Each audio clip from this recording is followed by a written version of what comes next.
Rimworld is a sci-fi top-down civilization and resource management sim developed by Ludion Studios. In this game, you control a group of mentally deficient psychopaths who range from useless to outright liabilities. Each colonist is barely worth more than the air they breathe, and even that's somewhat debatable.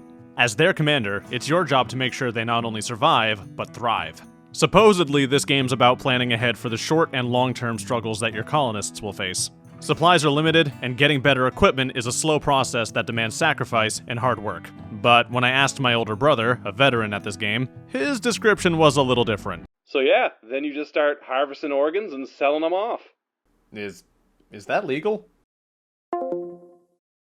Now, I have a confession to make. I've never played this game before. Several of my friends own it, and I've only ever heard good things from them. You would think I'd be all over this. I love weird, obscure games, and I love simplistic graphics. How the hell have I not tried this yet? So, in today's video, I decided I'd fix that by trying out the tutorial. The tone of this playthrough was set the minute I saw the world seed I'd be using. Not exactly confidence-inspiring, but not nearly as bad as when I chose my crew. I started out in the temperate forest north of White. I selected a drop zone and was introduced to my team. We had Maverick, a medieval doctor. I'm not sure how someone gets a degree exclusively in amputations and leeches, but beggars can't be choosers.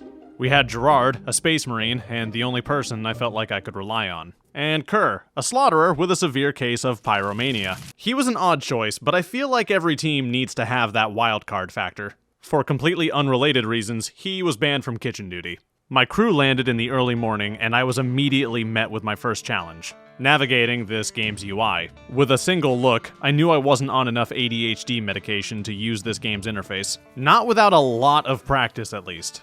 But I soldiered on. I can play Project Zomboid, a game whose installation menu looks like this. How hard could this be? I followed the game's instructions, which told me to zone out an area for my colonists to hoard debris in.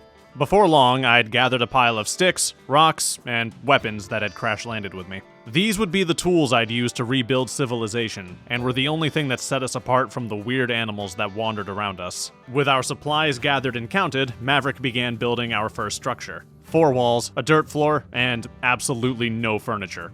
It was less of a home and more of a sketchy shack that you send the friend you like the least to go check out. But it was our sketchy shack, and that was good enough for me. While Maverick deforested my living room, I assigned Kerr to crop duty. I hoped the back-breaking labor of farm work would keep him far away from the crew, and in doing so, keep them safe. It was a fool's errand, but it was all I could think of. A solution's a solution, even if it is only a temporary one. The game then told me I needed to arm my survivors. I gave Kerr a pistol to take out any raiders or wildlife, and gave Gerard a rifle in case Kerr needed to be taken behind the shack. After the weapons were distributed, everyone returned to their chores, then slept on the ground. That morning, my team built a stove, and Gerard put his lifetime of killing and warfare to good use by cooking 100 full meals. In a single day.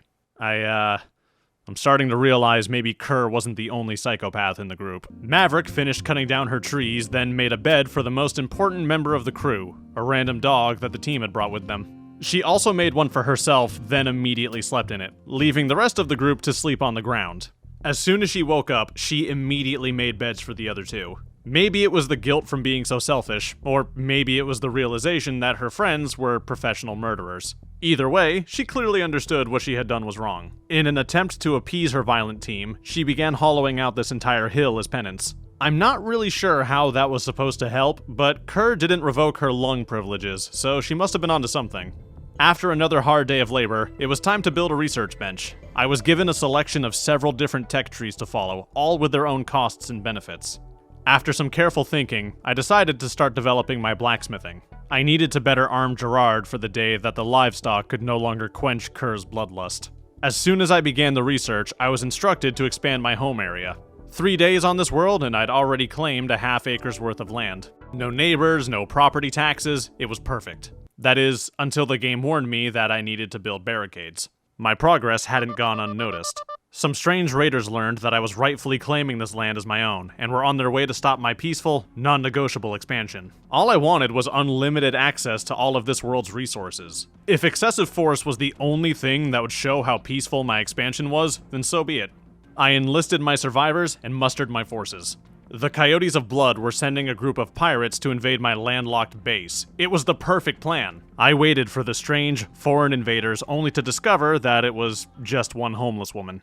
With a stick. But I wasn't fooled. I know a threat to my sovereign empire when I see one. That stick had spikes. One of them was probably covered in someone's bodily fluids. The other one definitely had super tetanus. I saw this woman for the monster she truly was, and I responded with only a proportional amount of force.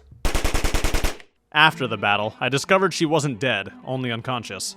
I knew there was a way to take her prisoner, but the game refused to tell me how. I fiddled with the controls, only to end up stripping her and leaving her bleeding out in the field. Eventually, I discovered I just needed to build a jail with a bed for her. The construction started, but Kerr did everything he could to sabotage my efforts. No, he wanted blood. He saw that mercy was an option, and he chose violence. After botching my attempts at building a wall, he scurried off, leaving me to realize he'd achieved his goal. The raider was dead. I mourned the poor woman. A lifetime of harvesting my produce and mining my tunnels had been yanked away from her by some madman with no compassion. I thought hard about what to do with her, and realized the only real option I had was to just leave her corpse there. It's fine, I'm sure someone will come get her. Eventually. And then, that was it. It was over. The game said I was now ready to play without having my hand held. I've just started my first world at the time of this recording, and I'll have to post a follow-up video about my progress. I'll be fine. Probably. Ladies and gentlemen, thank you all for watching. If you enjoyed this video, please leave a like and consider checking Rimworld out for yourself. If you want to support this channel, share this video with your friends, or maybe consider checking out my Patreon. Thank you all again, and I'll see you all next time.